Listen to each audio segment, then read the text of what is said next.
I'm reading an article about the sticker shock of dating these days.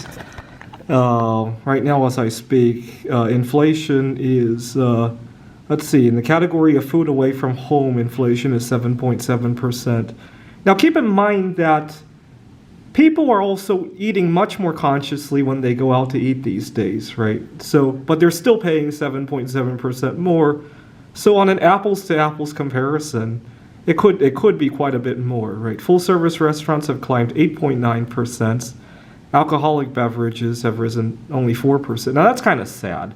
A lot of necessities are rising a heck of a lot faster than luxuries. I would imagine food eaten at home has risen a lot more than 7-8%. Well, actually, to see the manipulation, just read the rest of the story. Emily Derby, a 27-year-old in Tulsa, Oklahoma, it's a pretty relatively low-cost state compared to Washington, where I live, said her dating costs have doubled from $200 to $400 a month. A month. That's more than I spend on dating in, I want to say, at least a quarter of the year that she spent. And she's from Tulsa, Oklahoma.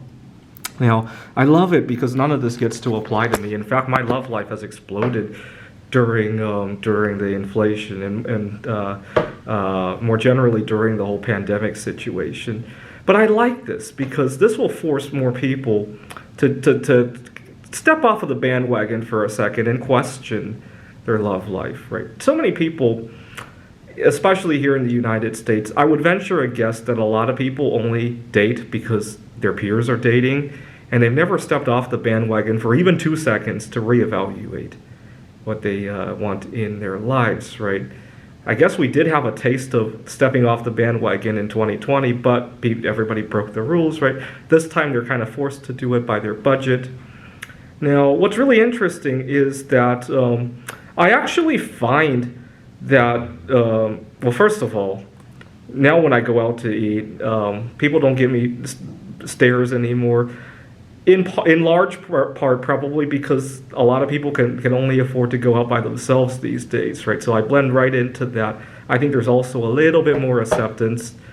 Now, what's really funny is when I do bring a date, right, I actually find that even though inflation has been, 7-9% or 4%, depending on if you're eating or drinking, I actually find that not to be so bad because of an interesting phenomenon. In economics, we call this an inferior good.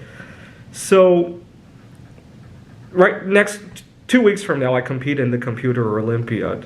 Now, I used to travel to Europe, to Asia, right? So the plane ticket to go to the conference was usually at least $1,000, $1,500. And then I would stay in a hotel or a hostel there. I think in Taiwan I stayed in a hostel. If I remember correctly, I paid about $200-300. May I have your attention, please? The Bellevue Library will close in 5 minutes. This is a final reminder for patrons using the computers. The computers and the print release stations turn off automatically at closing.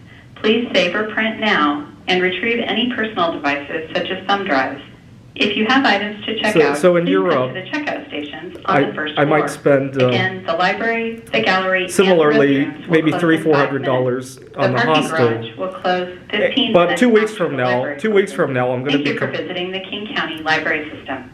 2 weeks from now, I'm going to be competing in the Computer Olympiad, but it's all remote. And so I don't have that. I still have the entry fee. It's about $150, but I don't have all the travel expenses, which were $2,000-3,000, depending on how I wanted to do it. And so even though my dating costs have inflated relative to my entire discretionary budget, it now gets a bigger percentage of it, right? And so in economics, we call that, actually, it might be a Giffen good, if I remember correctly. It's definitely an inferior good. Let's see. Giffen paradox. And so I actually haven't noticed it very much. Of course, a lot of people, they need to travel for whatever reason, then that's another story. But I hope that now that a lot of people are putting the pause on dating altogether, right? But I hope it will do two things to people. Number one, they step off the bandwagon, reevaluate, digest what they want out of life, and come out of the closet if they actually don't want to date somebody, right?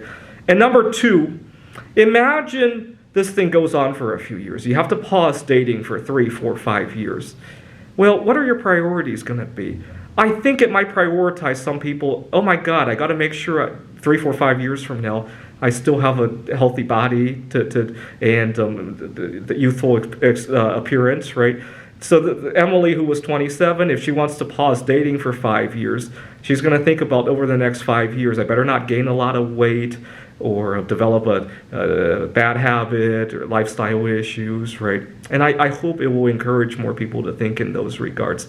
Although I more or less said the same thing back in 2020, and 2 years have gone by, and I've been kind of disappointed. But I never thought I would see a Giffen good in my life, right? That is a very rare economic good to experience, right? And I guess for the first time, feel free, if you study economics, feel free to leave a comment if I'm correct about my assessment about this good.